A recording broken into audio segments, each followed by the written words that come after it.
Yes. What's that?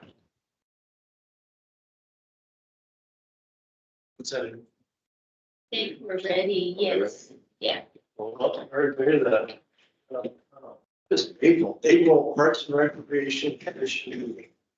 Go ahead and start this off. Order and take a roll call. So, Chair Parsons, I am here. We'll go down the line. Commissioner Kerr. Well, Commissioner Lee I'm here. here. Commissioner Layton Here. here. And Commissioner Martin was here. Commissioner Smith.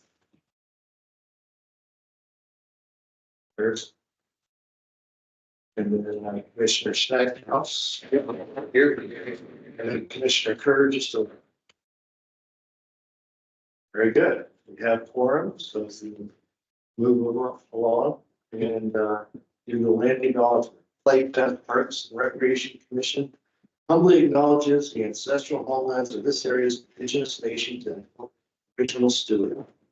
These lands, still inhabited by the native descendants, border mountains, sacred to indigenous peoples. We honor them, their legacies, their traditions, and their continued contributions. We celebrate their past, present, and future generations who will forever know this place as home. All right, now we got to approve the last 3 months of meeting minutes. Did everyone have a chance to look through the last 3 months? Have any comments on those or anything they'd like to correct? Take a motion to approve. I'll make a motion to approve the January 29th, February 26th, and March 18th. Very good. We have a motion by Commissioner Martin. Approve. We have a second. I'll second.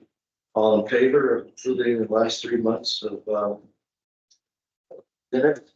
Say aye. All those opposed? None? Very good. All right. Public comment. So this portion of the meeting is for items that were not, I forgot, it's Councilmember Harris with us. Here she You're is. here. Yeah. Sorry, I completely looked over you. I saw you there and I didn't say anything. I apologize. Yeah, this portion of the meeting is for items that are not on the agenda. The commission cannot act on items presented during the public participation. The agenda, the commission is prohibited by the open meeting law from discussing or considering the items until the item is officially placed on the agenda. Please limit comments to 5 minutes. We have anybody from the public that wishes to comment at this point? I actually got a question from the public. Can you guys answer a question about Ponderosa Park and the what you're doing with the pickleball courts there? At Monrose. Ponderosa Park, they exist there. So it's not agendized, but we can discuss it. You could request at the end of the meeting to put it on as an agenda item if you'd like. Like I said, you just asked me a question. Yeah, I mean, public participation is really for people to Okay. to voice it themselves, or if as a commissioner, you'd like to request that discussion. Do that thing. I don't see any other public on the meeting, so we'll move on. Go to our first item discussion. First item on the agenda, which is our introduction of our new park ranger at Holly. I'm Matt Dolan, so now you put a face and name together. Before this, I was active duty Air Force for 26 years, retired in 2019. Came here, went to NAU for the Park Ranger program. After that, was at Glacier for a season and then here. And in this job, I'm an education piece as far as being in the parks, talking to people, educating them on park rules, what they can and can't do, and just being a presence to help increase safety throughout the parks. So look forward to working with everyone going forward. Question. So what does a normal day look like for you? You just go from park to park or what is that? I tend to go to our higher traffic areas as far as problems go. Bushmaster being the busiest as far as me having to get out and educate people on proper park etiquette. So yeah, I patrol all the parks, but I hit Bushmaster, Montalvo. Those two I hit the most just because they have, it just in my short time here, have the most Native violators, I guess. So what are some of the issues you routinely? The most common is dogs on the field.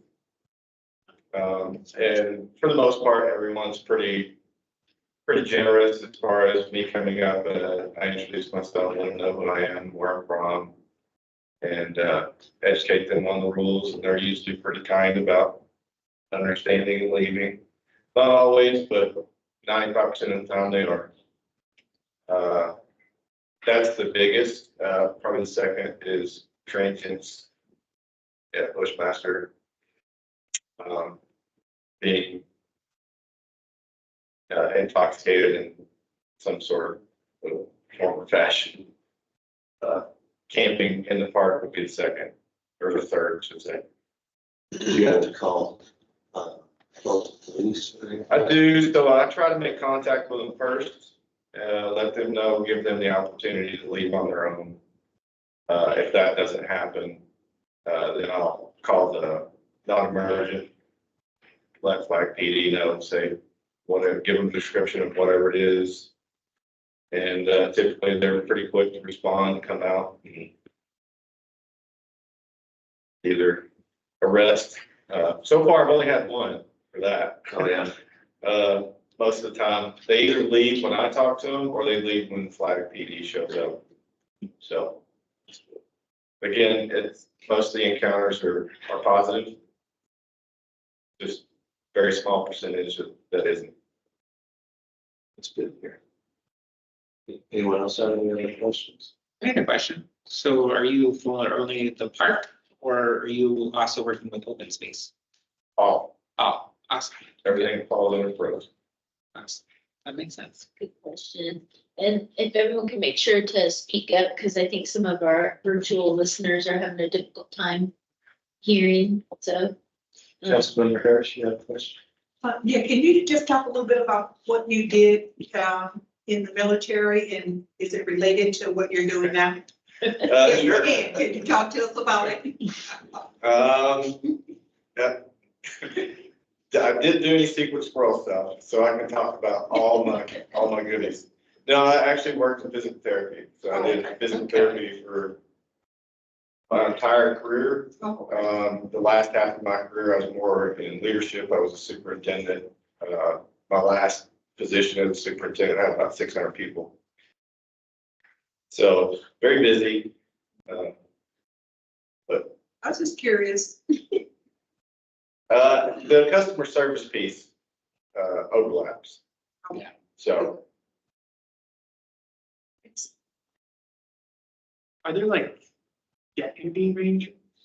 Like, are you the only one? I hopefully I'm one of many to come.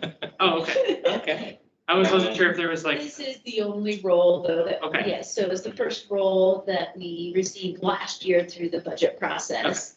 I just wanted to, I was like, huh, one person. Yeah, Right? just me right now.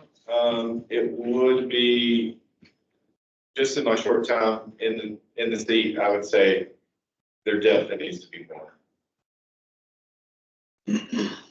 And this was, are you full-time? I can't remember. I am Full-time? full-time. Full-time. Yep. What's your typical schedule right now, Matt, like the days of the week, and does that change seasonally for you? Right, so over the summer, obviously that's gonna be my busy time. Because I will also be working with events. And that'll take up quite a bit as well. Not just adult sports, kids sports, but all the events that are going on. And enforcing park rules and education.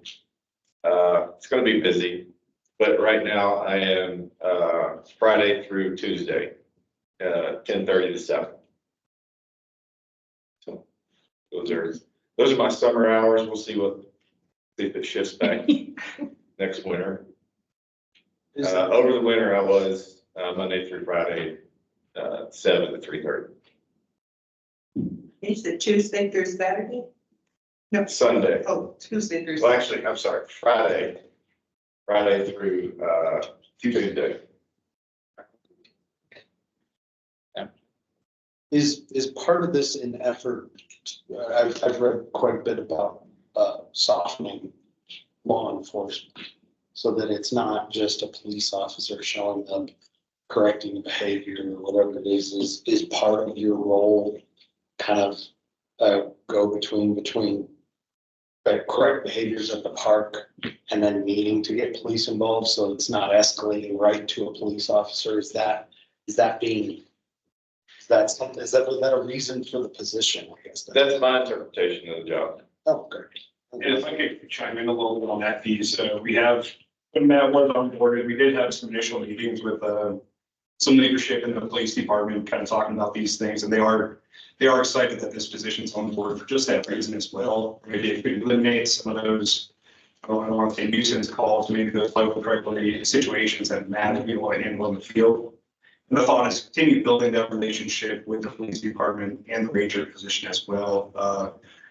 We've been working towards setting up some time where Matt can attend some of the briefings when the patrol officers come on shift. So you get to know, put a face, they get to know him, talk about some of the issues in the parks, and talk amongst themselves how they can help each other. Yeah, I've read about this in other places, Yeah. and this is a very cool thing, so. Excited, guys.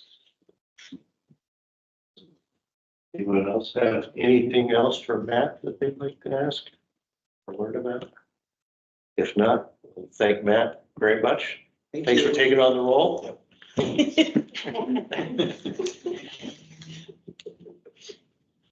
Awesome. Okay, recommended code changes to incorporate open spaces into the BBB recreation tax allocation. That's a mouthful, huh?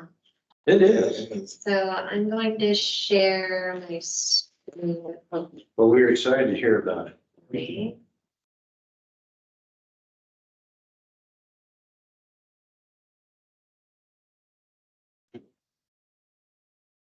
I'd like to see it.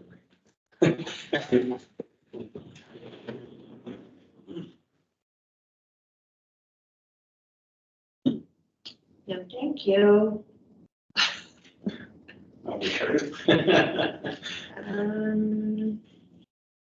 See how this does.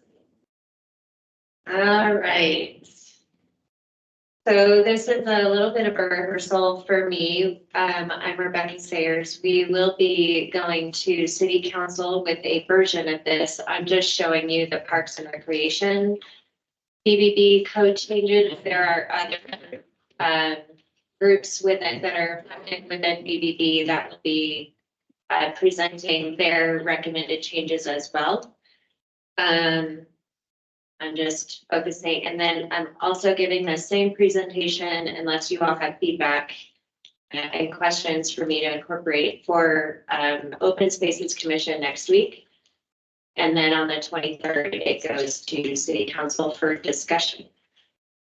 So hopefully Councilmember Harris has her ears open for this one too, and I would appreciate any feedback for clarity as we go through. So the reason, let me back up. The reason that we're recommending this change is that open space has a pretty small base budget of about, I think it's $47,000. Not including personnel, and that's all general funded. They get in a lot of grants that help fund the projects that they work on. They also have a grant that help funds an outdoor educator position.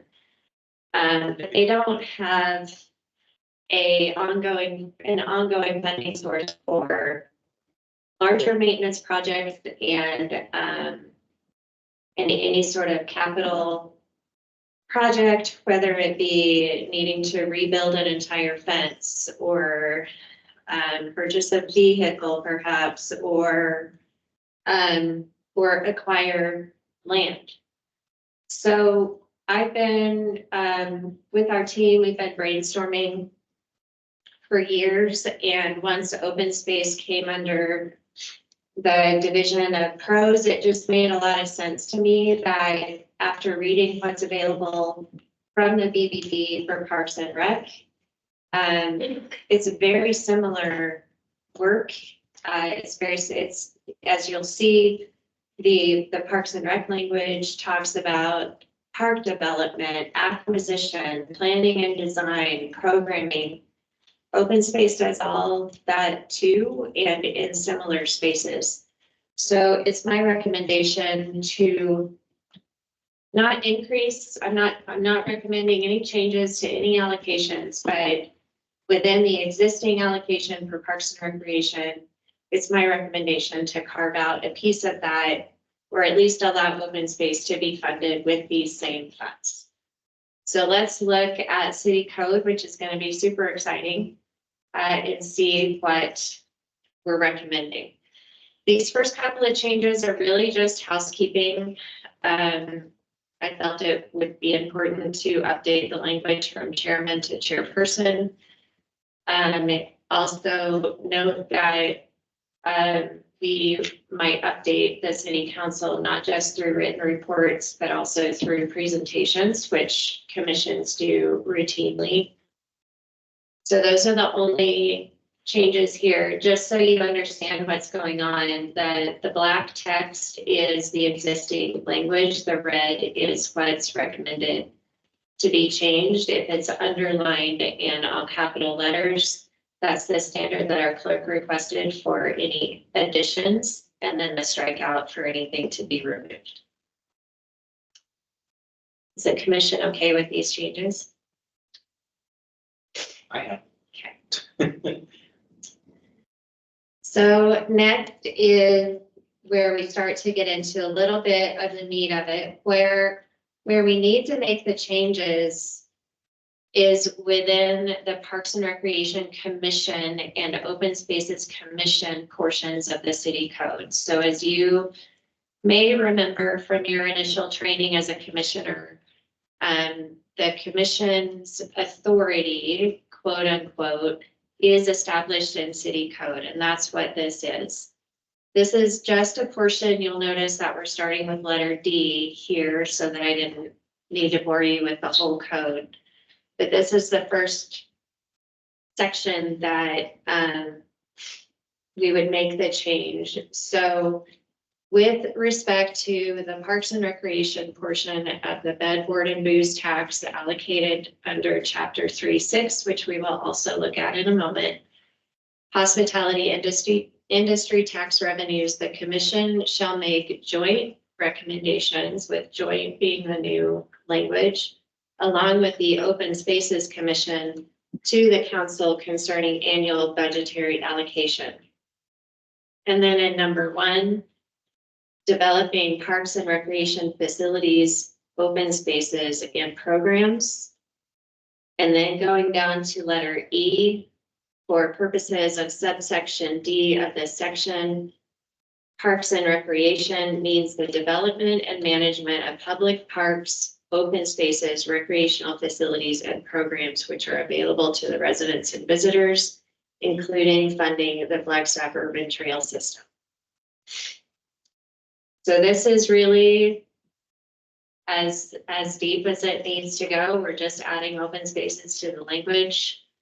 Are there any questions with respect to the Parks and Rec Commission code changes? So the joint thing, was it I mean, where are we at with that? We're just meeting a couple times a year jointly. Was that the final kind of? That's the intent, but you wouldn't even need to do that. I think the way that I think it would be best to set this up is that Open Spaces has a set budgeted amount that will show up in the 5-year plan. Every year we review that with both commissions, and you give us the thumbs up on the projects that are funded with that. This just really would allow, and you'll see these same changes going into the Open Spaces Commission language. So even if we didn't meet jointly, each commission could approve their portion of the BBB recreation tax. And I don't think it needs to be prescriptive. I guess I was just asking because, you know, later down the line, I mean, right now it's all very amicable. Nothing is, we're not gonna. But we did, when we had our joint meeting, we talked about what would the commissions like to see, what are we gonna talk about? Budget is clearly a common space. So as long as the commissions agree they still want to meet jointly, that would be, we as staff would ensure the timing is appropriate for this to slide into that schedule. I guess the question I have is what happens if the commissions don't jointly approve? Yeah, that's what I was. We'll have to work through it. I mean, So, yeah. I mean, that at the end of the day, the commissions make recommendations to city council. So if the commissions wanted to make a recommendation that, With conflicting city council would be up to. yeah, then it would be council's decision as to, with working with the city manager, because it is the city manager's recommended budget that goes to council every June for approval. We have multiple budget retreats with the council that we could come ahead of time and discuss. But, you know, I think if there's a Parks and Rec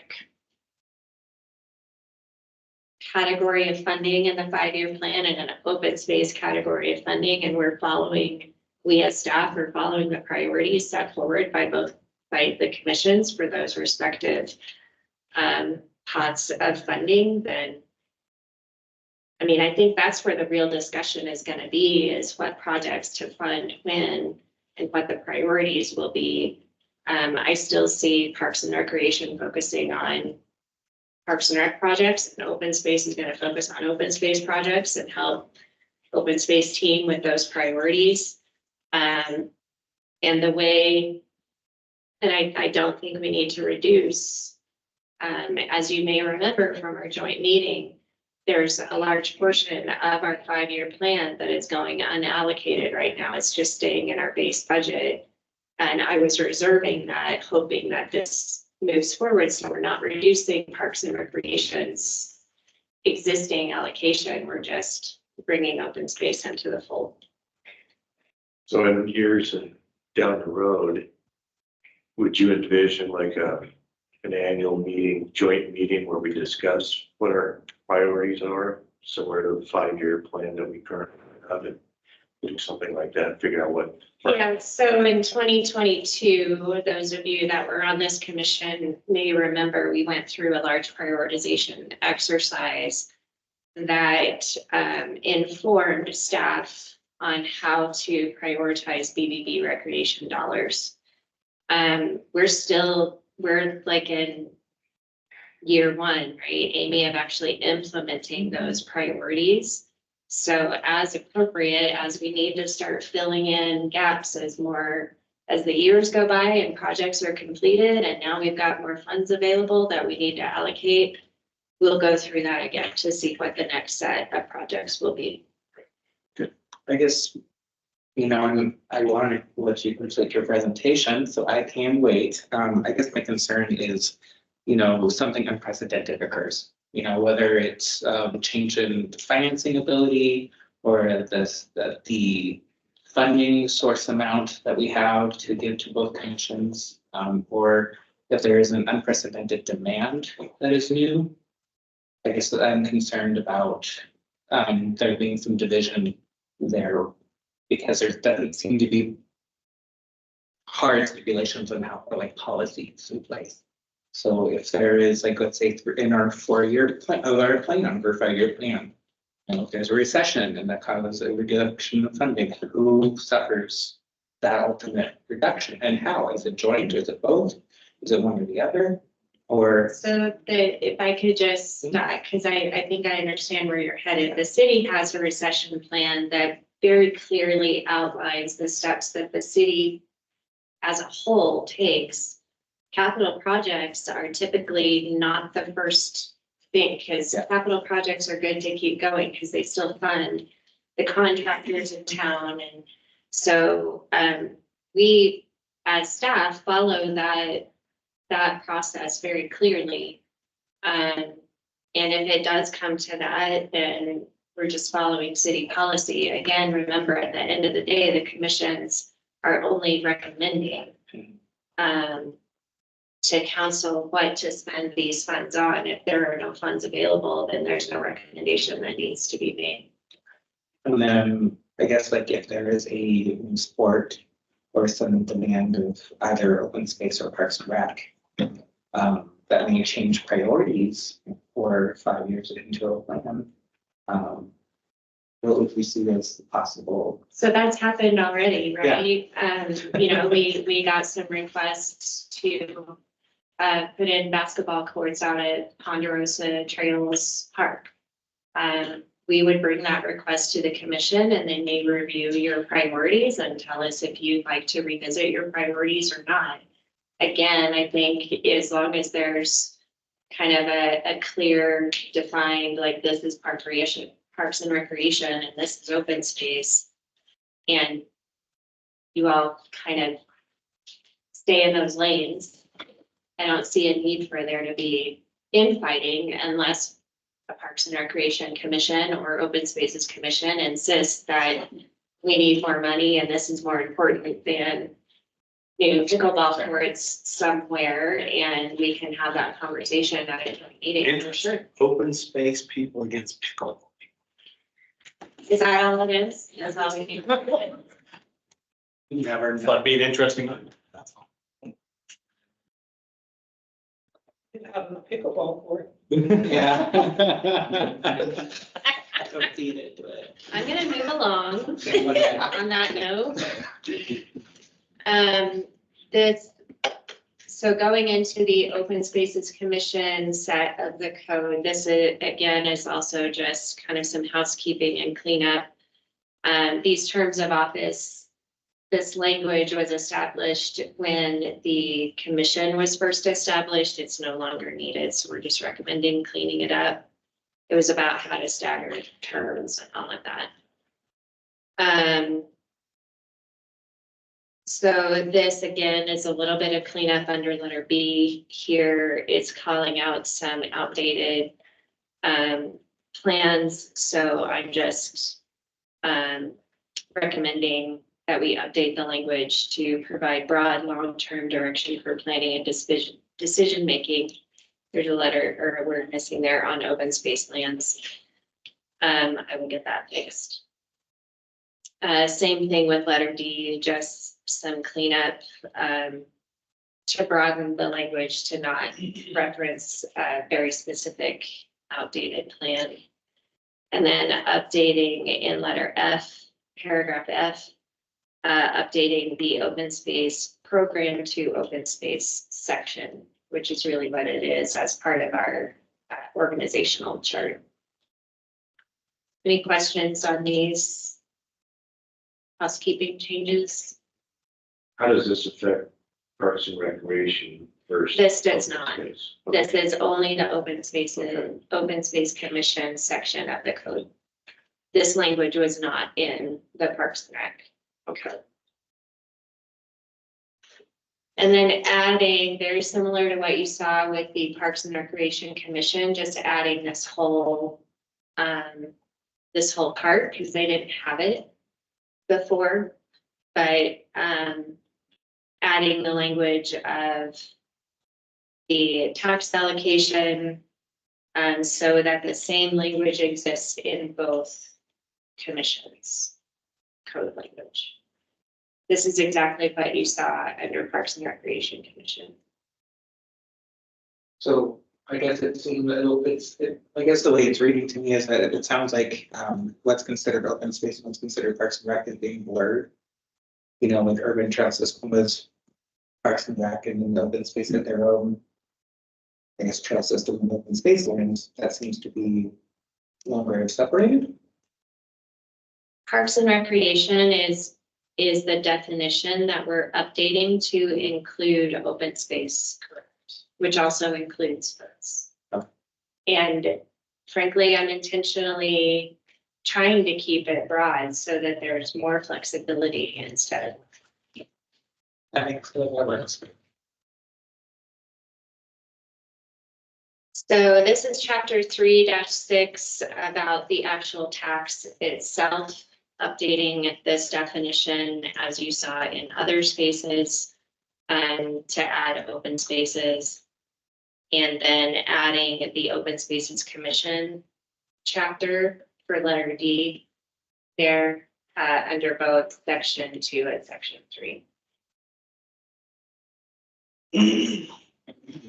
And I think that's it.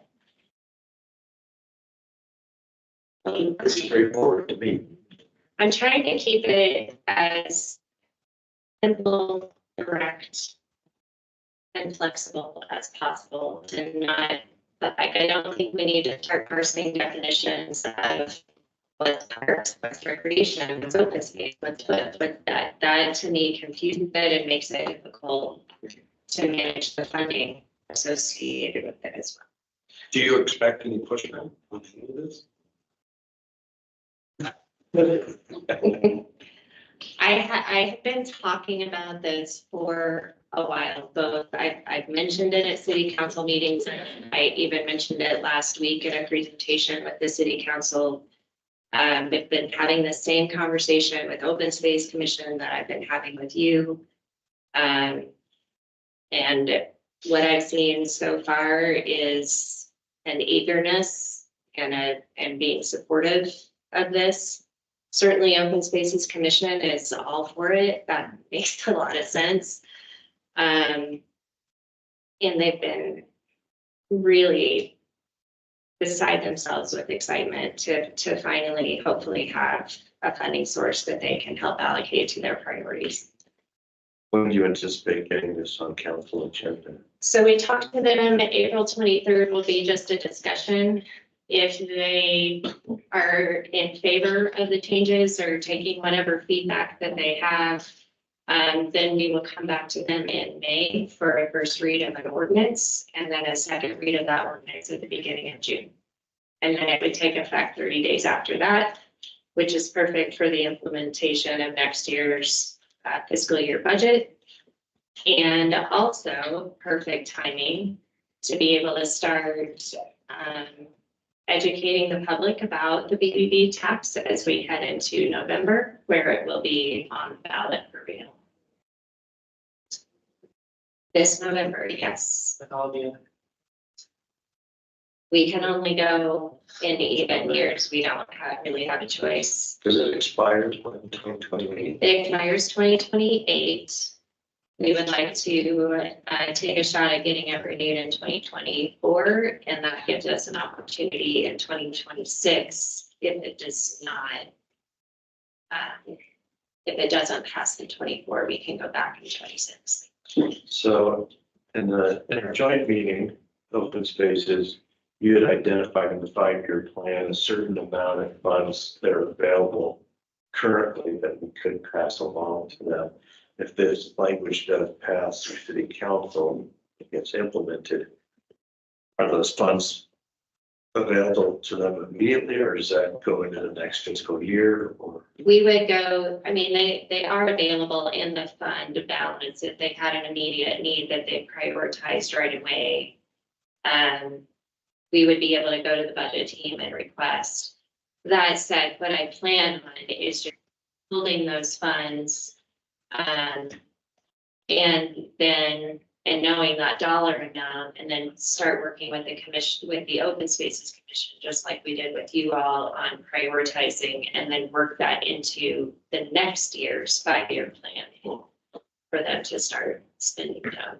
And It would be difficult in this next year for them to spend those funds because it's not been approved and allocated that way. then the additional funds that they're getting, that's the new, I can't remember, it's not the one-time fund group, but it's the ongoing. There's both ongoing capacity Yeah. and one-time capacity within the BBP recreation fund. I'm mainly focusing on the ongoing. Okay, that's what I thought.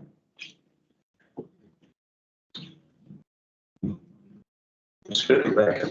Okay. Yeah. Oh, public outreach. Are we anticipating the need or? No, like I said, I've been talking about this over and over. We have had a lot of public participation in the Open Spaces Commission. Lately, I think the community, from what I've seen, especially related to open space, will be extremely supportive of funding open space. And I think it will actually be quite helpful as we're educating the public on what BBB funds go towards. I think it'll be helpful to be able to say that they can go towards open space. Okay. Just one question or clarification. Do we call it, booze or do we call it beverage? We just had that conversation. It is called booze, I think, 4 locations in the city code. We were thinking of switching that maybe with some of these code changes and cleanups. We were thinking of switching it to beverage. There was some concern that beverage could refer to more than booze. And we're not taxing sodas or things like that. So we just decided last week to keep it at booze, even though it doesn't sound great. It's truly the hospitality Why tax. isn't it just left with? Cause it's, you would be able to bed board. Why isn't it just let that bed on board? Cause doesn't that kind of like mean? Because that's also a tax on liquor. I guess it makes it. Liquor sales, yeah, no, the restaurants. Definitely make sure that. It might be crass, but it's clear. Yeah, it's true. And I said, everyone's used to calling it the BBB tax, so we don't want to change that.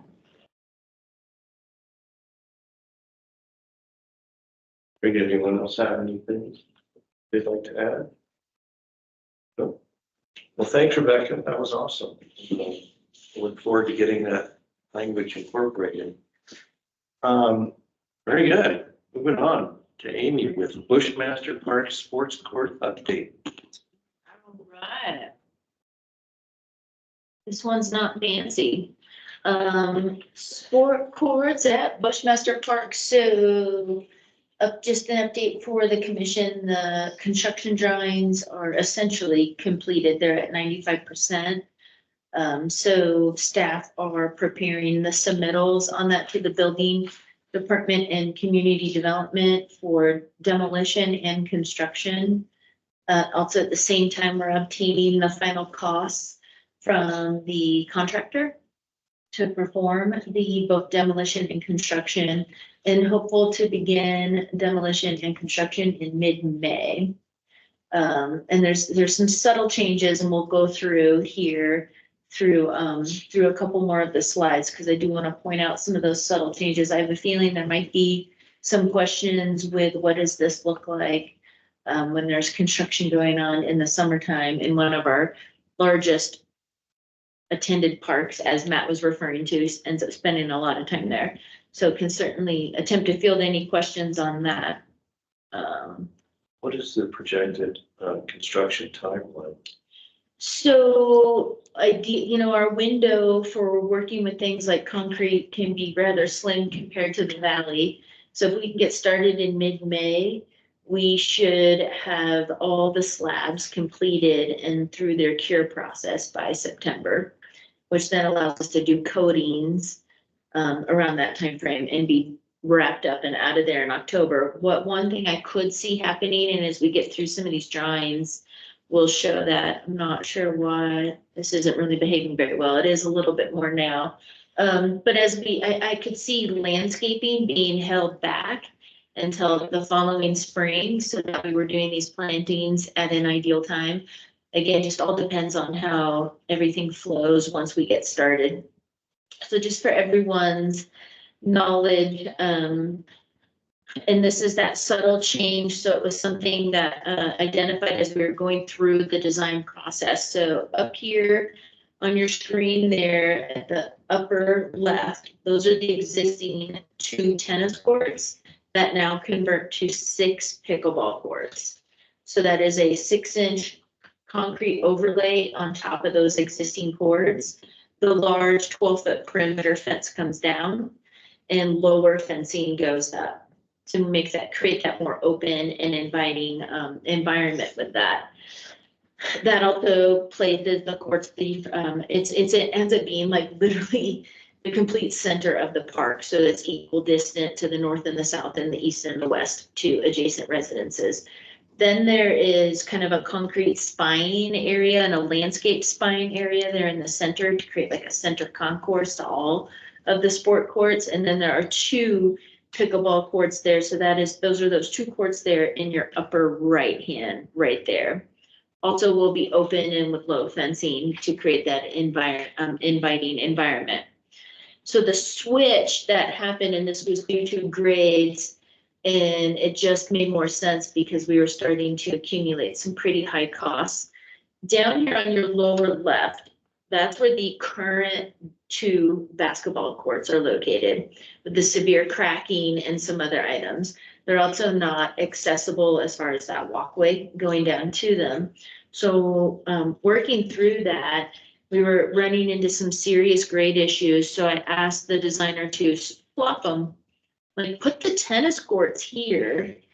And because if they're already, tennis courts are already gonna have a 10 to 12-foot perimeter fence around it to keep the tennis ball in.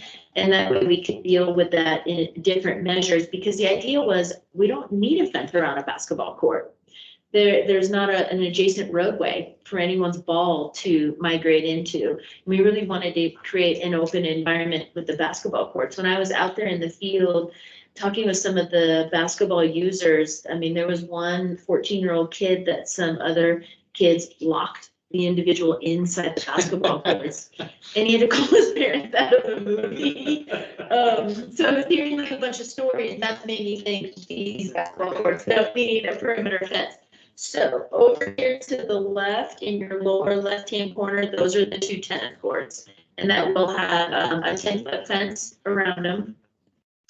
And as a requirement for that play, they will be also regular proper size. The current ones are not proper size, so they will be the actual regulation play there. They do have the dual striping on it for pickleball, but remember through this process, the originating sport is what is permitted to play on there. If there is a need to utilize those 2 tennis courts for pickleball, that is a permit request. So that way it is a permitted athletic event to use those 2 courts. Same with the open basketball courts now over here. And I think it's kind of cool that the basketball courts are now in your lower right and closer to that garden ramada that has a lot of low usage, plus won't have a fence around it. So I think that's going to create some really neat events that people can, when they rent the ramada or do something on the basketball courts. Exact same program. They're basketball courts. If you want to play pickleball on them, you're going to need to apply for a permit for that. You'll see on this on the bottom, it's the south side here of, and a little bit on the to the east there on the right, you see some kind of grading lines there. So that's where it was, that is what created that flip. That way we've got kind of just a real easy slope going down there because we need to build the pad up a little bit to deal with some of the grading and the contours in this area, plus be cognizant of any stormwater sheet flows that come down through the park there. On this southern side of it here, since the idea was we don't want a fence, one thing that worked with the design consultant on is similar to our foot railing, but just picture a rectangle. And then with like 2-inch by 2-inch grid material in it, very similar to what we have been using in some stormwater components. Because the last thing we wanted was a ball to fall down that slope where there might be some 3 to 6 inch type rock riprap. No, I mean an ankle damage with that. So that way that'll stop balls from going down that way, bouncing that way. So it won't be a tall fence and also decorative. There'll be some shrubs and everything in that area too. That gives an idea on that there, and for the commission's memory, these courts are lighted. So we are sticking with the Musco lighting system. That is what is existing on site, but it will be the newer LED lightings, and it'll meet all dark skies compliancy as well. So it'll be like low light spread. Yeah, significantly better than what's existing out there is from mid-90s to late 1990s. So none of the existing lighting that's currently out there will remain in place. Some of the bases can remain, but the Fixtures. some of the posts may be able to remain, but the actual fixtures themselves, and it will be converted to the LED too through this process. Here's a zoomed in on this one, just to show some of the landscaping features. So we've got that cool concord kind of central spine. There'll be a lot of trees and shrubs in there, because from a staff plans, our promise was any tree that needs to go away from this project, a new tree, and 1-for-1 planting on that. A lot of the trees in this area are very small calipers, very small size and diameter. And so we're still counting them, or the dual trunk, we're counting those as 2, just in fairness on that. So in the end, I will end up having more trees than what really technically comes down. But it will be pretty interesting. You'll notice on the southern part here of these 2 tennis courts, there's this big blank circle right here. That is a huge tree that is without a doubt causing all that cracking on the current basketball court. That root, this tree is gigantic, and those roots I know are what are creating that thing to heat. So the demolition part of this is that those 2 basketball courts have to be demoed. We cannot put an overlay on top of it. It just won't work. The tree is just causing immense heat there. That tree has got to go. Yeah. And so that's the demo piece of this, because again, where there's an existing courts on those tennis courts, that's an overlay. So in reality, we're doing just one space is an overlay, so new concrete on top. The other 3 are brand new since the demolition of that one. And again, I think you start to see a little more, and there's some of the walkways are demonstrated there, a lot of the shrubs. This is a kind of a zoomed in look on that current landscape plan. It will also mix in different tree types and shrub types in that park that are primarily pine. The alligator juniper that was of concern is not even in this construction zone that the community had some concerns with last summer. So it's getting there. We're almost ready to pull permits and start constructing. There are some concerns from the community on what, our construction season is in the summertime. It is what it is. So working through some of those concerns and issues for our user groups in the park. We're also working with any adjacent other activities. Like we wanted to make sure that the dog park is not impacted, the skate park is not impacted, that perimeter walkway in the park is not impacted. So being very conscious of that, so that way we're pretty tight with our construction area. New sidewalk in there. We are to make it accessible, absolutely. I'm sure what are the construction hours? I'm sure they're not going to reach to 10, 11 PM. No, gosh, no, not at all. No, I believe in our city code, construction hours can be 6 AM to late, but no, we're not going to be working it in the evening at all. What are the, I'm sorry, go ahead. I was gonna say, and I think you might be answering the same question, but what does pickleball do this summer? So there are the 2 pickleball courts at Ponderosa Park.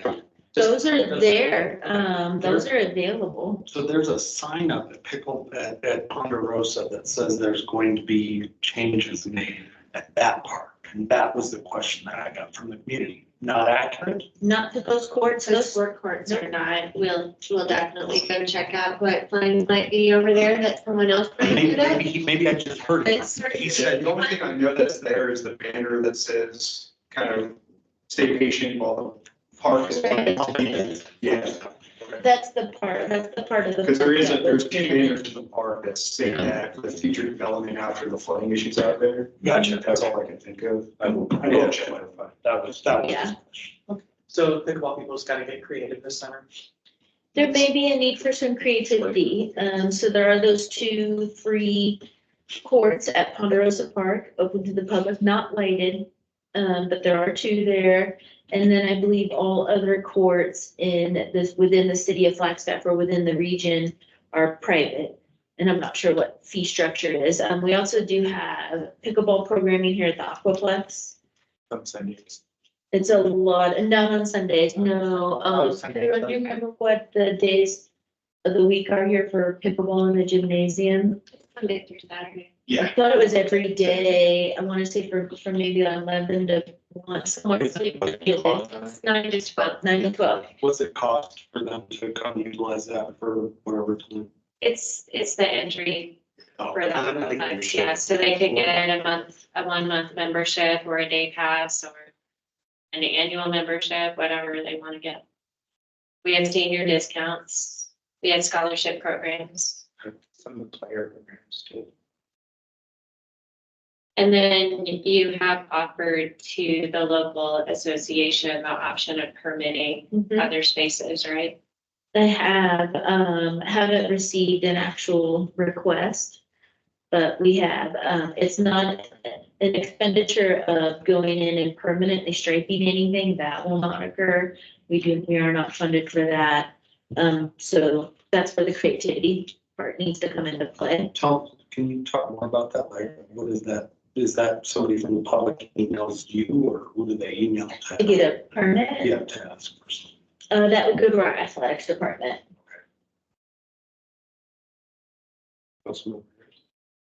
Yeah, can we go back to the courts, the basketball courts that are dual striped for pickleball? Yes, And so you said that those would be available for pickleball if they're permitted.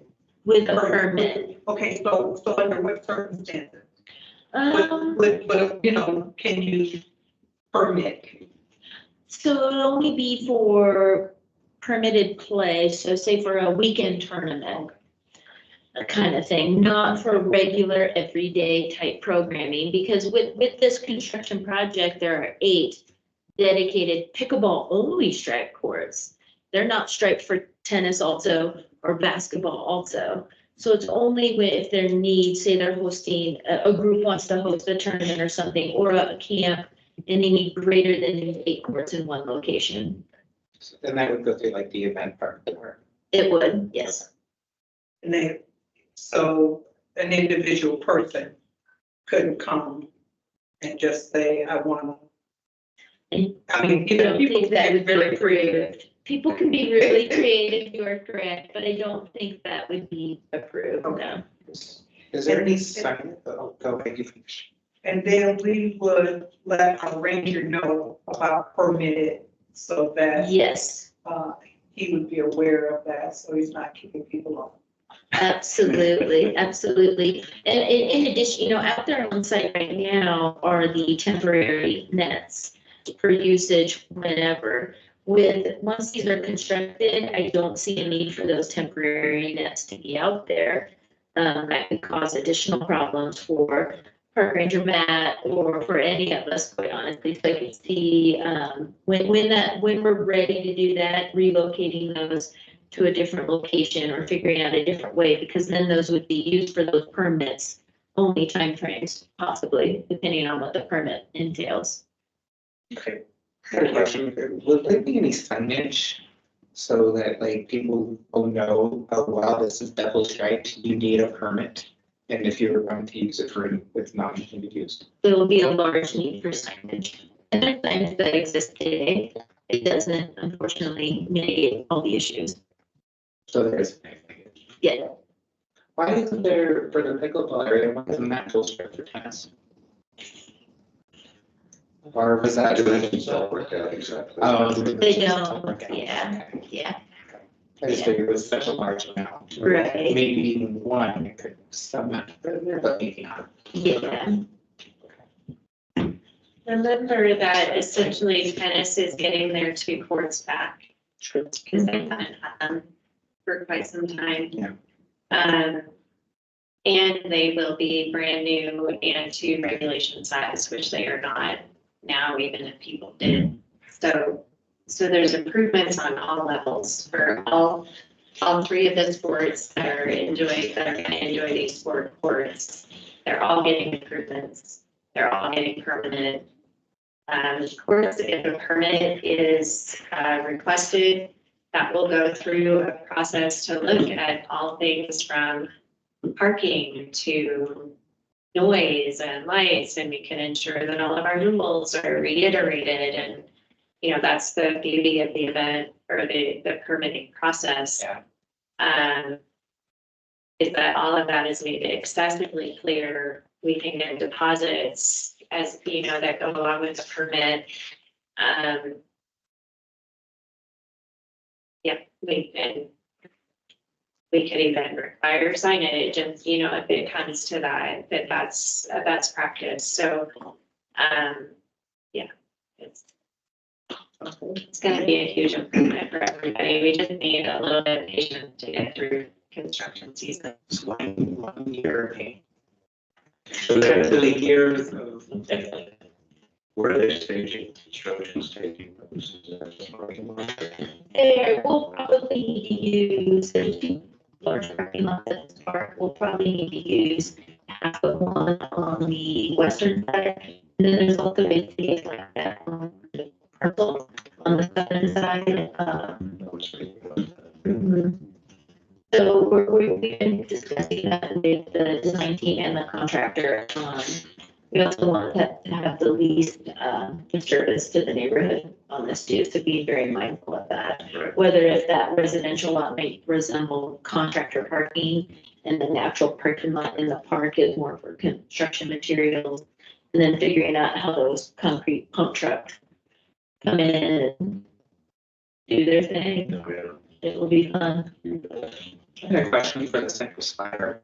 So we have some landscaping there. Is there planning benches or any other amenities for that Central Spire? I think there'll be some furnishings at a later date. Great question. And then, you know, a lot of the landscaping may occur in a partnership with Beautification Arts and Sciences too. Yep, we're working together on something neat for that. And then just directly to the east of here is the BPAC Future Orchard. Oh, yeah. That team is, I think, bringing forward, I believe in August, if not mistaken. That sound like, do you know? Yeah, Late summer. yeah. Okay. So that'll add to this too, and with that garden ramada, I think there's gonna be a lot of new in this entire part of the park. And I'm when you think of an orchard and then some truly accessible walking trails, and then 3 brand new sport courts, yeah. I was picturing kind of like, but outside of this Masters Park. Kind of type of development versus our park where it's all gravel. Tree. Right. So I was curious. Yeah. Thank you. All great questions. Any questions online? No?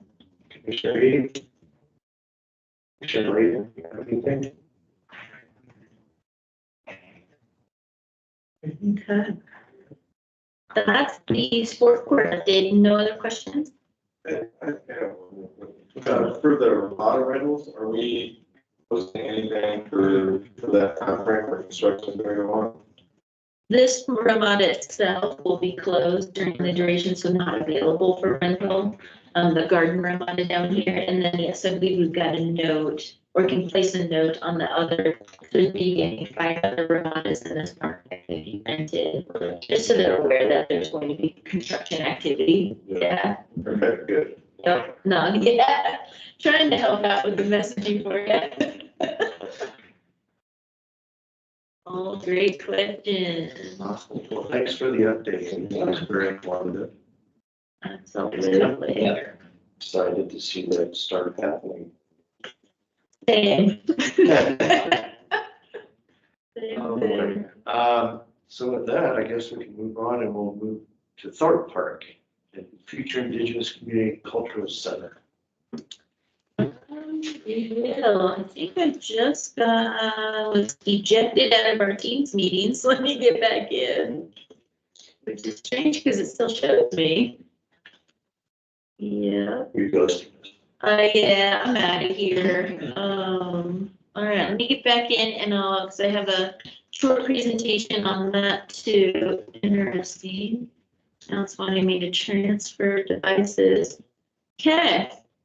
So we will get back in here. Let me share this next document. So this is on the Future Indigenous Community Cultural Center. And we will get into this. Yay, okay. Highlighted there on your screen is, hopefully we have a comment there from Tricia. I think I didn't get right back into the record, please. I got that.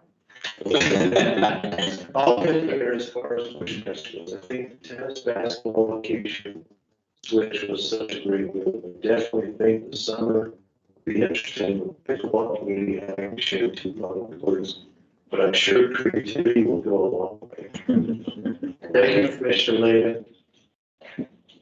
Yeah, thank you. Okay, Future Indigenous Community Cultural Center. So what's on your screen there and highlighted in that kind of light red, that is the roughly 8.5 acres that are a part of Thorpe Park, a regional park that totals over 200 acres at this time. So that's a little bit of a current image. You can see the sustainability offices, which are right here with kind of that dark brown roof. Circling just to the south of it, there's a small square there, that's the greenhouse that park staff utilized. This rectangular building is a metal building there on site that remained. And then over here, the larger rectangle building, that is that stone building, that's the Future Indigenous Community Cultural Center. Then work through some updates on that. So right now, this fiscal year, Pros Division has $100,000 for mitigation and remediation on site in that big red area. So far, what's already occurred is about maybe 3 weeks ago, the perimeter fence was removed. That was around the property. I've got some photos to show. So out of that 100,000, 21,500 has been expended on that remediation activity mitigation. We've been performing plumbing checks on site, so ensuring that potable water works to the building, as well as the sustainability offices, that one we knew did, but just making sure they're not in conflict with each other, as well as sewer service lines, making sure all of that is functioning, because in April of 23, Gina Leone noticed a water leak percolating in the parking lot, so we immediately shut off water to the Future Indigenous Community Cultural Center and started to work through some of these items, but we needed to schedule that. So again, continuing those plumbing checks, that'll probably be around an estimated $5,000 expended out of that 100,000. Going to be putting together I have a couple quotes for a facility assessment just for the Future Indigenous Community Cultural Center. And what will that do? That's going to check everything. So for MEP, so for mechanical, electrical, plumbing, now just inside the building, not those service lines going outside of the building, but now everything inside, as well as fire. I know there's not a fire suppression system inside that building, so what would need to happen in order to get there? And ADA, that will need to be assessed and reviewed too. My guess is just this facility assessment will probably cost around $10,000 to do, but we're gonna need to do that. That's still considered some of that mitigation and remediation to get the building ready. Also discussed with city IT, so the infrastructure for sustainability offices, that building itself, and then the fiber optic line goes all the way through Thorpe Park and over to the park shop. So all of it is housed inside the future ICCC. So working with IT, because we need to relocate that infrastructure. I think it can go fairly easily over to sustainability offices, then go up to its communication box and then over to the park shop. But we do need to relocate that from inside this building. There's two choices there. That's why it's such a large range between 15,000 and 60,000. And we'll do the one that makes the most sense with funds. And at the same time, while all these other items are going on, have been working with procurement on a request for proposal for an interested in investing organization or organizations. So that will be, I need that facility assessment associated with this. Would love to get the IT infrastructure out of the building, package the facility assessment. That needs to be a part of if you were an interested organization and wanting to be interested in the future Indigenous Community Cultural Center. Think you're going to want that facility assessment. Yep. So working through some of these items concurrently, and it'll all come together to be able to issue a requested proposal to the public for those interested in invested parties for that. What is the age of that building? When was that built? I want to say it was built in 1950s, I believe. So does it fall under the preview of historic It preservation? does, yes, it does. The northern side of it was not a part of that original construction. That was added on at some time. I do know our heritage preservation officer at the city has all of those details. So I don't believe that northern side is considered under that historic envelope, but definitely the original rectangle is. Sir, do you know if there's any asbestos abatement that needs to occur as well? Or is that going to be part of the assessment? I think that will need to be a part of the assessment. Again, and how the building was utilized before was certainly drastically different than having it today. Right. Yeah, honestly, a lot of that environmental type assessment has already been done and a lot of it's been removed. And if you remember, this building is mainly wood, glass, and metal. Yeah. And those are the three things you typically don't have to worry about with asbestos. Yeah. Speaking from my background in that industry. So there's certainly some things that will need to be cleaned up that will be covered in the assessment, but that's not, other than maybe roofing materials. But any like thermal system insulation, like all of those things have been taken care of. Yeah. Wasn't that long ago, it was used. Right, maybe 6-7 years ago. So that's what's going on right now, this fiscal year. Here's some images. So on the bigger picture on the left, that's a view headed out toward Francis Short Pond. So you can see that fence is gone. There's no longer a barrier between this part of Thorpe Park and the urban trails right there, the outdoor classroom. It really opens it up. Yeah, it's hard to show this in pictures. You really need to go check it out. Bottom left, bottom right photo is what sustainability offices and the fence look like. Now, and then the top right, they've had a facelift there on their building as well. But it just taking that fence down opens that up. Now the sustainability offices have some planter boxes and that leads you right into the greenhouse. It's really starting to feel more like the park than ever before. especially when there was a 8-foot tall fence, perimeter fence around it. So I did want to provide the commission with a couple updated photos. Certainly go check it out if you can. And then next fiscal year, so starting July 1st forward, $200,000 is what the pros division has for further mitigation and or we've been calling seed funds. Because who knows how far we can get with that $100,000 now and with that facility assessment, do a request for proposal. Who knows what the details of that will entail. So, before any of that $200,000 is expended, we obviously need results of that RFP. And we need an identified invested partner on the future Indigenous Community Cultural Center. Then at that point, we can go and start to search and seek grant opportunities, including for the future cultural center. We'll probably start discussing some ideas on how can we provide a space now through that RFP process. I know that'll be coming up with our budget retreat. Councilmember Harris here later at the end of the month. Because the building's not ready to just turn over and say, here you go, now you get to have this awesome building. So what can we do now or in the in-between? So there'll be some interesting conversations later this month with City Council. And then PROS has $5 million in our 10-year BBB rec funds that start to accumulate, and those go like fiscal year 31. Huge chunk, but that's not for the Indigenous Community Cultural Center. That's for all of these items surrounding it there on your screen through that concept and that public outreach process. So that's to develop as much as we can of that concept plan and park amenities. Unless directed to do otherwise.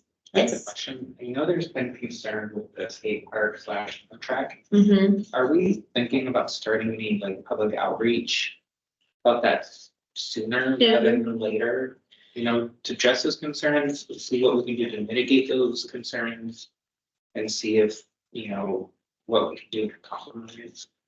We will, so it's really small there on the screen and I'll read it out loud. So in bold letters there, and this wasn't the full scope of that concept plan because there's a note that 6 pickleball courts will be located at the current Thorpe Bark Park because this shows the future Thorpe Bark Park, but obviously that would need to be constructed first.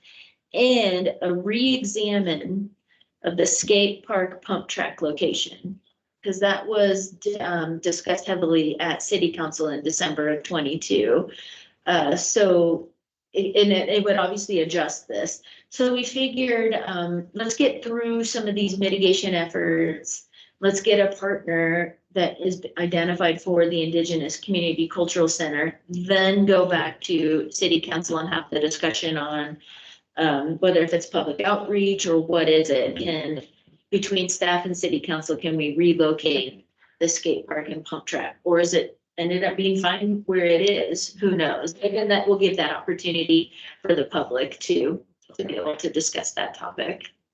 When you say partner to the Indigenous Cultural Center, what does that process of identifying, is it going to be like a request for proposal? It's a request for proposal. Oh, it is? It is, yeah. And where is it? It hasn't been released yet. I got you. Correct. Are you looking for one organization or multiple? Don't know. I guess it's not the department that decides. Right. Is it going to be, is there going to be preference given to a Native American organization that will partner with you guys, or are you specifically looking for that? So through public procurement processes, you cannot have preference. You can't, okay. No. And we haven't even written the scope of work. And then in that previous slide, need to get, previous 2 slides, need to get this facility assessment completed because that needs to be a part. That's a part of the scope of work and that's a part of that actual request for proposal.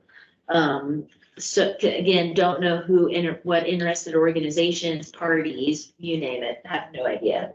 And cannot hold any preference on that at all, either way. What department is doing that? Is doing the request for proposal or writing the scope of work? be, going to be controlling the request for proposal and That would be procurement. procurement? There is. In partnership with us. I mean, we'll be the end user of that procurement process. Are we set on that name for that particular part of the park? Yes. And I'm not trying to cause trouble. No, that's If what you're- it was identified as in the city council process. Right, but if you're going to name something the Native American Cultural Center, The Indigenous Community. Cultural sorry, Center. I'm gonna screw that up forever. If you're going to name it something like that, it would be kind of counterproductive to then have somebody come in that is not that. So I I'm don't, sure we'll have programming language, like, Right. in the scope of work, it will include like what types of activities we're looking for to be headed out of that. gotcha.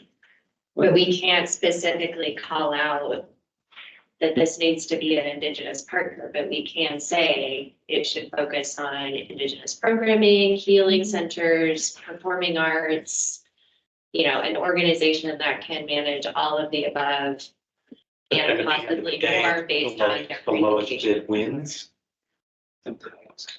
It's a request for proposals, so we're Right. asking for ideas. We're not asking for a bid, we're asking for ideas. It's not a hard bid. It's not a construction cost type bid. Okay, What happens if you get proposals that are not exactly what you guys are looking for? then you just don't accept I it, guess you right? don't accept You it. set up your evaluation criteria to see how well the proposal matches your scope of work. Right. Good. Thank you for educating. Yeah. Oh, When absolutely. was It's a that? fascinating process. It is. When would that go out? Is there It's like? still gonna need to get through that facility assessment. I Okay. could see that occurring in the month of May. Or, within maybe the first couple weeks of May. I'm really hoping that we can get this request for proposal out and available for respondents, May, June. There's a big push to get it done as quickly as possible, but we need to make sure we do it right too, and have all the pieces. If there is groups interested, where would they go to find out more? They would want to pay attention to the procurement process, so it's called Planet Bids. And there's on the city's website and with the procurement department, all information is available there. And with a request for proposal, there's always a public advertisement requirement with that, whether that's in the paper or other formats too. When it comes to the center itself, like in the programming within the center, is that something that the Parks and Rec Department deals with, or is that something like the Indigenous Commission or like? Once the building's procured and there's partners and it's moving, does it leave Parks and Rec and go to a different group, or does another group from the city come with Parks and Rec on like what goes inside of the community center? What the programming that would occur inside the community center would be up to that awarded respondent, not with Parks and Recreation staff. Okay, So it would be like and then a- just. It would be like a lease.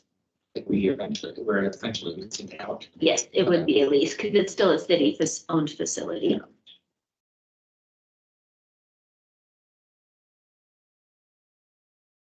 Great question. And we're just, I want to make sure the commission understands, it wouldn't be totally cut out. So we're still going to be in partnership. It's still on park property. It still needs to follow event guidelines and noise guidelines and park rules and, so unless that's called out differently in the lease, but, so we're still going to be very much partners. So when like a plumbing breaks down, it would be the Parks and Rec or the inhabitants. Typically, so the city leases out facilities that we own to other third parties all over the place. And it's so large facility issues like that would be the city's responsibility as the building owner. But more, if they want to repaint or change paint or, like more minor things or program related maintenance things would be the proposer's responsibility. And all of that is lined out. It will be lined out in the RFP as part of the lease package. Thank you.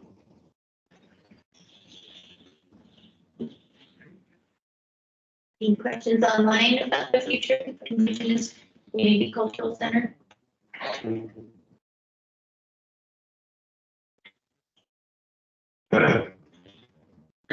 Any other commissioners?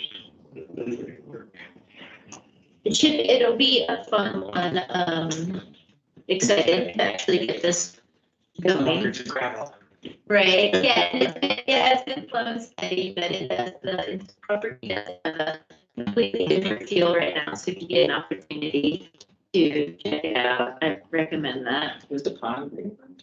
The pond is reopened, yes. Oh, wow. And just so you all know, we are providing similar updates to the Indigenous Commission. Amy and I are invited to that commission meeting every month and answer their questions and provide updates. As even if we don't have them, we're typically still there to be able to answer questions. Is there anything else? We'll move on. You're Yeah, welcome. Sorry, I Appreciate keep that. getting tossed out. Yep. We will try and go back. That's all right. We're gonna move on for city council liaison report with council member Harris. Just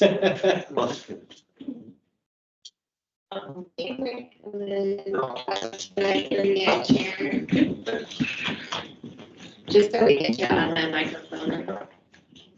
In the hospital. This is really weird, but. Yeah, you know, just like grill me, just start right in. You know, really in terms of things that are happening on council, the big thing that comes to mind is the whole water rate issue. And so if you all have not been following that, I would really suggest that you do. And there are some meetings coming up, and I don't have those committed to memory, but they're definitely out on the city's website. And so I would encourage commissioners to go out there and take a look and just become familiar. Because as people learn that you're on some commission or you're associated with the city, they will be asking you questions. I can guarantee you that, whether you know answers or not. But they look at all of us as city folks, and so we should all know everything, so they think. But just become familiar. And if you don't know anything other than to say, point them to the website, that's great, that works. Is there a date where they're trying to make that determination by and put those in place? It's gonna be sometime this year, I think. Okay, but I can definitely, well, we'll definitely, I'm trying to look it up Yeah, on the thank website you. right now so that I can give you, I can drop in the chat. and so, that's coming up. If, other than that, there's really not a whole lot. I mean, there's a lot of stuff happening in the city, but I don't think you want to know every single thing that was on our agenda. You may have specific questions for me, and I'll be more than happy to answer those questions or things you might want to know about or whatever. And if I don't have a real answer, these two. Oh, okay. I'm sorry, but if there are specific things that you want me to report out on, that would be helpful to let me know that. And then I can make sure that when we're at council meetings, then I can pay attention to that. The agenda is up every Friday. I think it comes up on Friday. So if there's an item on the agenda and you're saying, oh, I really want to know about that, just shoot me an email and say, you know, be sure to pay attention to this because I've got some questions about this item. And I'll be more than happy to do that. I do keep notes from each council meeting but there are things that kind of spark my interest or things that that other people have asked me about. So I want to definitely be inclusive of any of the commissions and any questions that they might have. Do you go on break this summer or does council go on break? July, I think. I should know that, shouldn't I? Most of July and August. Mhm. Yep, and I think we're all kind of like ready. Yeah. Of course. Anything else? You No. All right. Thank you. Mhm. Thank you. You can,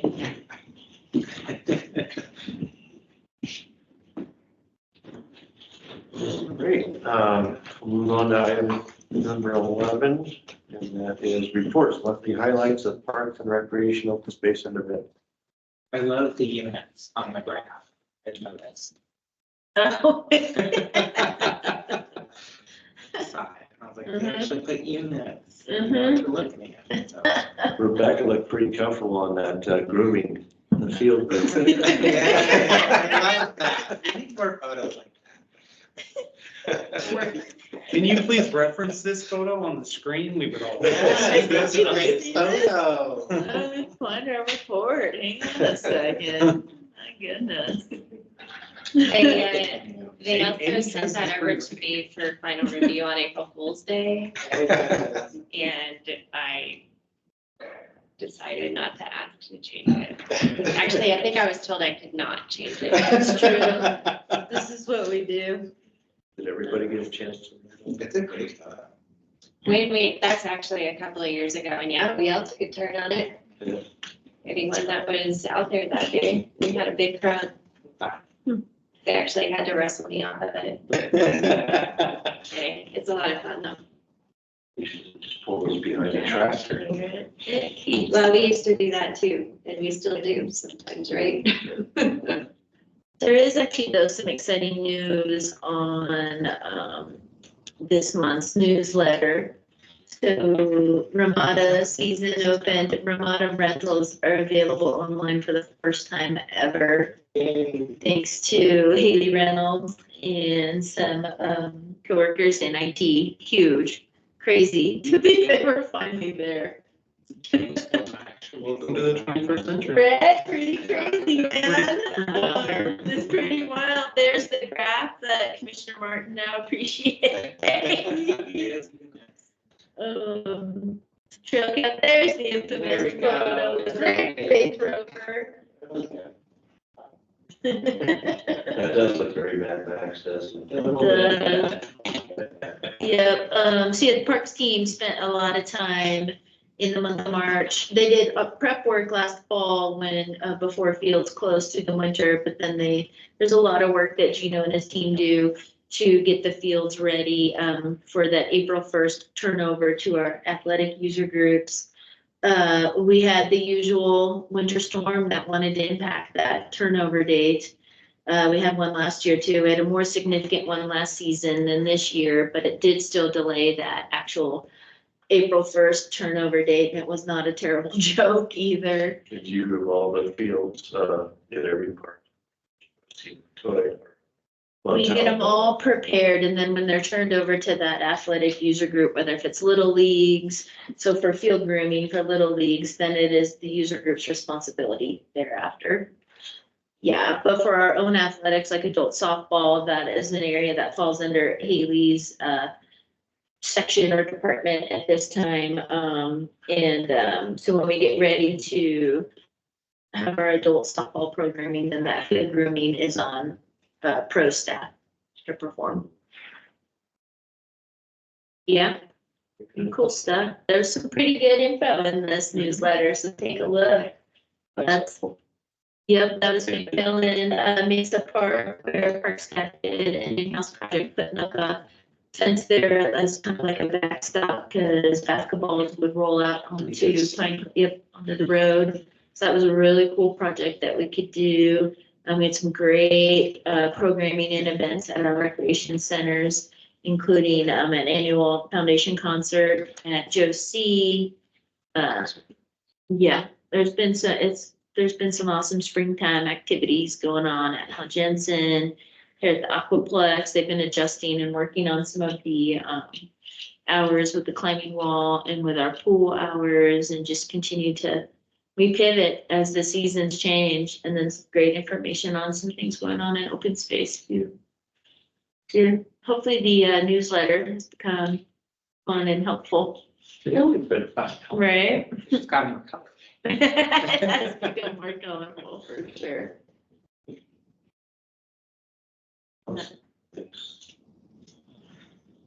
Very good.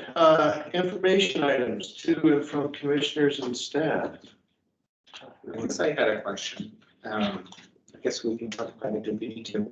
Is there any news on the master plan updates? Okay, We still need to, it's on the to-do list. okay. I just sort of remembered. They're not my favorite. I'll leave that. We had that meeting last week on, what was that? What recreation again? Reinvent. Therapeutic. That was interesting. Can you describe who that meeting was with and That was with the Commission on Inclusive and Adaptive Living, and talking about they want to be a program that is for it's for rehabilitation, so special needs type individuals with all types of different spectrums and all that, and so integrating different recreation systems or into recreation ways, whether it's, mental, physical activity, a lot of different things he spoke about. I don't know that, I didn't know anything about therapeutic recreation. I still don't know that much, to be honest with you. So we've scheduled a couple more meetings and just see what they can bring back, and eventually we can bring that in as an item to the commission here to talk more about. So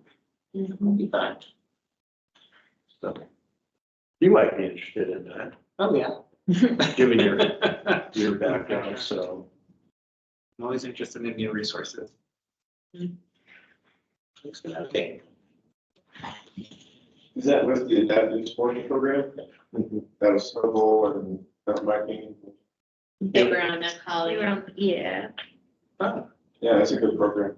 I volunteered. Well, they were saying there was a program here before, operated out of We what did. building? Right. But it's no longer around, so they're trying to revive that programs. Or at least offer similar resources in the community. I don't know that it needs to be the city Yeah, offering it, and that's where the group that Matt just mentioned is frankly providing a lot of those resources right now. There's also an NAU certificate program, and that's picking up some steam, and the more they get people through that program, they can then place interns into organizations with those folks that have that certificate, to just continue to grow the resources in the community. Right now, there's only a couple of places they can put interns or work study type for adaptive, experience for what exactly? for therapeutic Okay. recreation programming.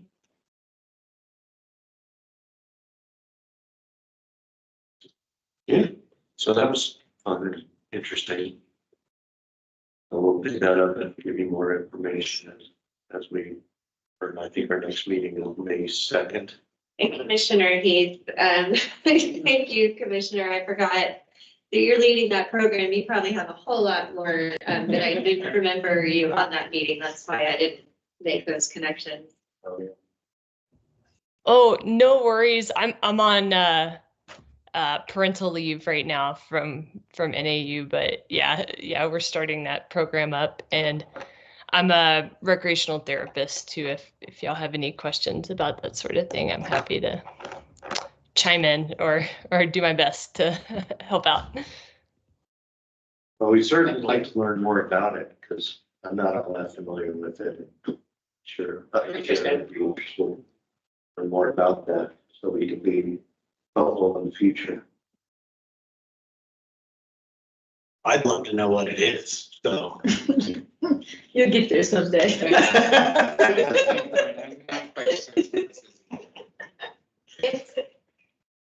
It's Commissioner Heath, would you like to give a definition of what therapeutic recreation is? It's nothing to talk about. Oh, sure. It's, yeah, so it's a variety of settings and populations, but basically what it is anyone who becomes a CTRS or a certified therapeutic recreation specialist is a qualified provider to work mostly with folks who have a disability, classified disability, and what that kind of looks like in a park setting. Some parks have like inclusion specialists or things like that to assist with programs, but really it's to meet Title II of the Americans with Disabilities Act. So that's like anything from your websites, but mostly what you think about when you think about therapeutic recreation is more of programs like, do folks have access to programming? So maybe,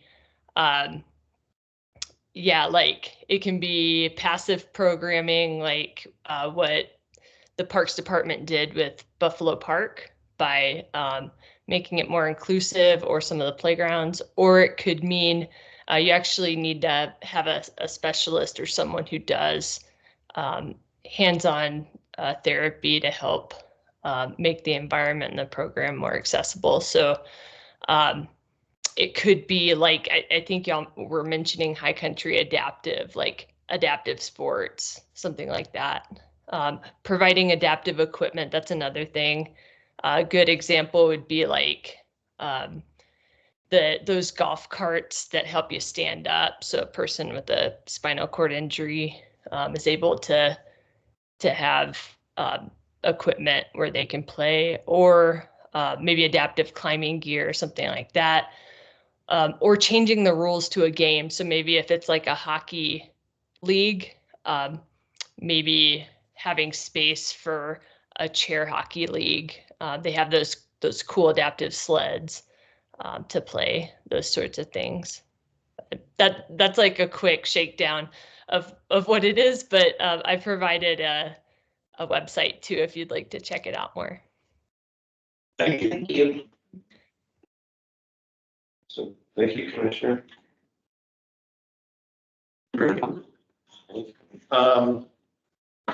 Nothing more of your information items. Let's talk about agenda items for next meeting. Maybe therapeutic recreation. I don't know that staff would have much. Yeah, I don't know. At that time to Yeah. provide much. I was kind of being. I don't know if this, I know it doesn't, I'm not a pickleballer, but what you were talking about permitting other things to kind of mitigate the absence of the pickleball courts for this summer, just maybe providing some resources, websites, the person's email, who they can contact to maybe permit something, something. Yeah, just. And I do talk regularly with the Flagstaff Pickleball Association, which is not all pickleball players, Yeah. but that would just be that group. And then obviously the Flagstaff Tennis Association, there is not one for basketball, unfortunately, to contact.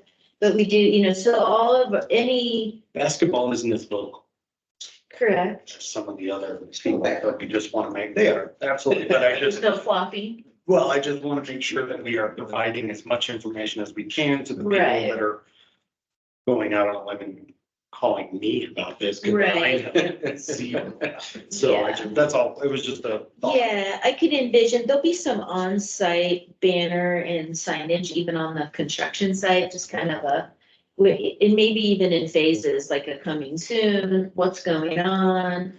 We'll have, I'm sure, some updates to the pros website itself at the city of Flagstaff, always with contact information and Yeah, like I where said, do just I go for here? Yeah. and even a quick 5 minute, hey, here's the other places that they can go.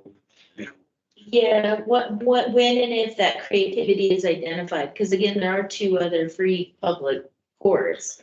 The non-public courts would not be something that the city is going to advertise to go there, here, we don't. That's just not going to be in our language. What about on social media? Oh, I'm sure there'll be posts on social media. You know, I think though a difference is city staff are not gonna go say, I'm taking these tennis courts and permitting for this. Because if all commissioners recall, what exists today at Bushmaster Park are dedicated hours, 8 AM to 12 PM daily. That's it. Otherwise, tennis and basketball are the dedicated sport at that time. So we're talking 28 hours a week, right? Right. And then there are these two tennis courts at Ponderosa Park. And so again, I'm not sure, it's not going to be city staff saying that these two basketball courts wherever are now pickleball courts all summer. Because we're not putting on that programming. We need an applicant, a group. Maybe it is Flagstaff Pickleball Association, don't know. Getting creative with staff and requesting, where can we temporarily play? Knowing that there are these two other free courts in our system, plus I don't know how many in the private that are available in the region. Maybe the pickleball courts or will be open. Maybe, I don't know. I don't know. Yep. Do we? I know. Do we have enough agenda items for next meeting? That's right, you guys are talking. I mean, need more, yeah. We need more. We can do a website park update. You want a West Side Park Yeah. update? Oh, we only want. My goal is for that park to be somewhat finished by the time I get off this board. We could do a West Side Park They're update. looking, I don't know, outreach. I don't think we'll have, yeah, but I'll have, we could do that because there could be some information. Since a couple meetings will have occurred by then. We could maybe do a quick presentation, Dr. Kilby Haley, on like how to request a permit. We could definitely.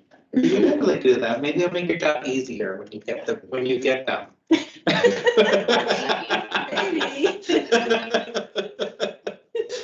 Haley's face says no. Yeah. Not quite so, yeah, we'll see. Well, if you think of anything else, you have Rebecca and Amy's email, additional ideas. Would there be any new playground updates for this year? Not yet, not in May for that meeting. It's not yet. That could be a good one for June or July. Yeah. It will not be here yet, unfortunately. Any other recreational items that we might? When does the festival season kick off? It's kicked off. Yeah. See, I was, again, I did, Update on like how many festivals there are. Do you have all the bands for the concert series yet? We have all the bands identified, we're making their date locations this week. I think we have an events and marketing. update. Yeah. Somebody volunteer to take-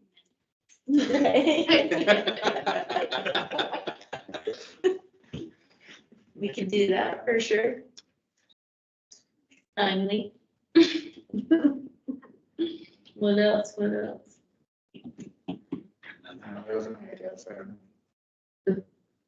I'm drawing a line right now, so. Anyone? If there's any major developments on the BBB, Yeah. I can provide that. Even if it's today or move ahead.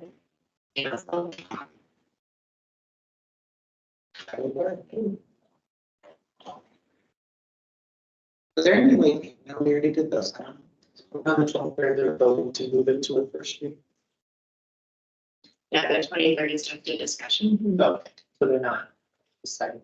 So it sounds like it's dealer's choice on agenda items for next week. Sounds like it, right? Right. That meeting would be Monday, May 20th too, just for everyone's information. Which is the week before Memorial Day. Yeah, And you will have attendance. Right. yeah, I'll measure out. Maybe.